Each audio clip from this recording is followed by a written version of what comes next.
Isang usap-usapan sa Siquijor ang tungkol sa mahiwagang barko na bigla na lang daw lumilitaw sa laot pero mabilis ding naglalaho. Isang hating gabi noong dekada 70, may mangingisda raw sa karagatan ng Lazi sa probinsya ng Siquijor na nagulat sa biglang narinig niyang napakalakas na ugong. Ang ingay nagmula raw sa isang malaking barko. Pero habang papalapit ng papalapit ang barko, nagulat siya sa mga sakay nito.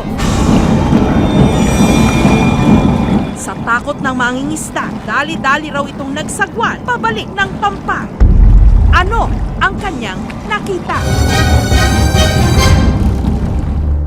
Isla del Fuego o Island of Fire ang bansag noon ng mga Kastila sa Siquijor. Ngayon, sa isang bahagi ng karagatan ng Lazi, may nagliliwanag din daw tuwing gabi na nagbibigay sa kanila ng kilabot. Isang misteryosong barko na ang ugong nagpapayanig daw sa lupa. Kaya ang tawag nila rito, tayog-tayog, mula sa salitang Bisaya na tayog, ang ibig sabihin pagyanig.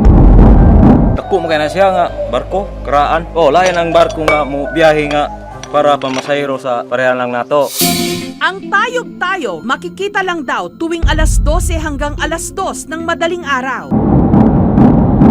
Pero ang mas nakaiintriga rito, ang tayog-tayog kung paanong biglang lumitaw, bigla rin daw nawawala. Kaya itinuturing din itong ghost ship.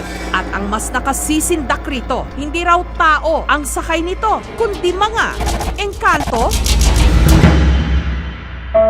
Pinatotohanan ni Mang Baldomero, ang mangingisda noong dekada 70 na nakarinig daw ng malakas na ugong at nakakita rin ng tayog-tayog, pati na ang mga sakay nito.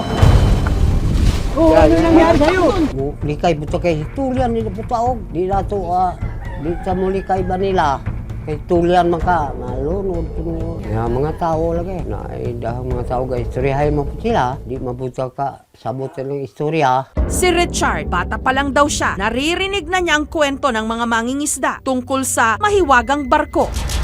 Hanggang nakita raw niya mismo ang tayog-tayog. Ngala ko unsa ron siya. Dahang suga walay tao. Tanak ko ng mga gulang nga unsa na siya. Muna ingon tayog barko sa engkanto. Dayo sa Siquijor, si Lani, hindi siya naniniwala sa tayog-tayog. Hindi ko pa masyado pinapansin kasi pakiwari ko noon parang ano lang, mga kwentong barbero. Hanggang siya raw mismo nakakita nito. Tinignan ko, nagulat din ako kasi mukhang may mga siliwat ka talaga makikita. Parang may nagdi-disco. Gabi-gabi na raw niya itong inaabangan at nakikita rin. Hindi talaga siya nag-fail na hindi magpakita. May mga times na nag-invite ako ng mga taga Manila. Meron talaga something na hindi nila ma-explain. Yun nga lang, hindi nga lang daw malapitan ang mahiwagang barko. Among giadto na, magalantaw ka hane, mura na siya kalayo. Gumo ato dito. Dili pa doon. Ang dating seaman at residente ng Siquijor na si Paul, tinangka raw na patutuhanan ang misteryosong tayog-tayog. At nito lang January 3, kinunan niya ito gamit ang kanyang cellphone. Alas 11 pa lang daw ng gabi, nakaabang na si Paul. Matapos ang ilang oras na paghihintay, walang kung ano-ano, bigla raw sumulpot ang misteryosong barko. Barko lamang na natural yan, dumaan yan, baka papuntang Mindanao yan. Walang navigation light. Sa right side niya dapat may green light, di mapicturan. Binidyo ko. At matapos ang ilang minutong pagkuha ng video, ito ang kanilang nakunan. Kana kuha na siya pero kana iyan tapad nga barko di makuha. Laking pagtataka nga lang ni Paul na ilaw lang ng bangka ang nakita sa video. Gayong ang nakita ng kanyang mga mata, malaking barko. Isinangguni namin sa Philippine Coast Guard ang tungkol sa diumanoy misteryosong barko. Wala raw records at schedule na may barkong may ruta sa lugar na yon nung ganung oras. Sa mga nakaschedule na trips dito sa Sikihor Province, negative tayo, sir. And even sa nearby ports which are yung Tagbilaran Port, Dumaguete Port, and even dito sa may Mindanao banda. Sumama ang mga tiga Coast Guard, kina Lani at sa aming team para mag-abang sa dalampasigan ng Lazi. Pagpatak ng alas 12, wala pa silang nakikitang ni Anino ng sinasabing misteryosong barko. Pero bandang alauna ng madaling araw, nagsimulang meron silang namataan. Nag-stop na yung isa. Hindi na siya nag-stop. At nagulat ang aming team sa kanilang nakita. Nasa pagkakataong ito, rumihistro at na-record ng kamera. May liwanag na kamukha ng hugis ng isang barko. Ayon kina Richard, Lani at pati na si Commander Ramacho, ito na nga raw ang inaabangang tayog-tayog. At katulad ng mga kwentong bayan na umiikot sa Siquijor, hindi lang pala isa ang misteryosong barko, kundi dala-dalawa. Kaya rin dalawang liwanag ang nakita na para bang sinalubong ang isa't isa sa gitna ng dagat. Oh, nawala na siya. Andan pa? Okay. Habang papalayo ang unang barko o unang liwanag, kapansin-pansing tila humihina ang liwanag nito, habang ang isa pang sinasabing barko o liwanag mas tumingkad naman ang kulay. Maya-maya pa, ang unang sinasabing tayog-tayog tuluyan nang naglaho. Ang ikalawa naman, nilamon na ng dilim. Natuwa ako na nandiyan si ma'am kasi hindi na kami nag-iisa. Daghan na kay balo. It's not normal. Wala namang port dyan eh. Lahat naman tayo na nandito ngayon, nakakita na dito siya sa bandang gitna. Kung saan nagsulpot yung isa, doon din nawala yung isa. Nakipag-ugnayan ang aming programa sa mga shipping lines sa Cebu, Negros Oriental at Mindanao para makumpirma kung meron ba silang mga barko na dumaan sa Lazi nung gabing yon. Pero wala raw nakaschedule na barkong naglayag nung mga oras na yon. Ayon sa mga residente, ang tayog-tayog dumadaong daw sa kung tawagin nila Bulwarte, ang syudad daw ng mga engkanto, na ang lagusan matatagpuan sa isang yungib sa Maria. Nitong Huwebes, lumipad pa Siquijor ang paranormal investigator na si Ed Caluag para imbestigahan pa ang dimanoy misteryosong barko. Bago tumungo sa Bulwarte, kailangan raw munang mag-alay. It's a sign of respect na nandito tayo. Pagdating sa sinasabing yungib, Sa ngayon, nararamdaman ko ang lakas ng presensya nila. Lalo pa pag pumatak na yung dilim. Ang description niya para sa akin, babaeng mahaba ang buhok. Mataas siya na maganda. Bigla mong naramdaman yung ganitong presence, parang nakakapanghina. Ang nape-perceive ko talaga is lugar nila to, parang syudad nila to, tahanan nila to. Itong buong kabundukan na to. pagsapit ng gabi sa ikalawang pagkakataon, kasama na si Ed Caluag sa mga nag-aba sa misteryosong tayog-tayog. Kalmado ang karagatan.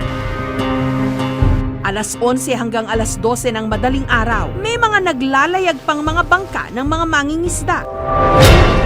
Pero pagdating ng alauna ng madaling araw, bagamat nandoon pa ang mga bangka ng mga mangingisda, napansin ng aming team ang maliit na liwanag. May konti siyang tunog na hindi mo masyadong clear. Sa kaliwang bahagi, lumitaw din ang isa pang barko. Pagkalipas ng 10 minuto, ang dalawang barko muling nagsalubong.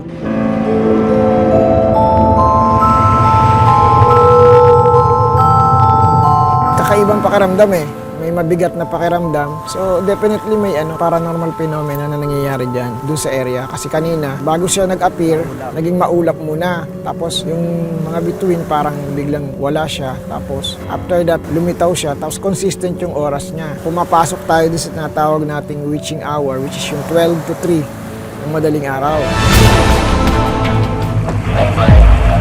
Samantala, sakay ng speedboat, hinabol ng Philippine Coast Guard Siquijor Station ang mga barko para maabutan nila ang mga ito at makita ng malapitan kung ano ba talaga ang mga ito.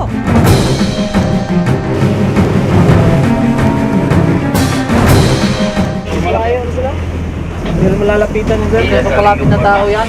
Paglagpas ng parola ang sinasabing tayog-tayo,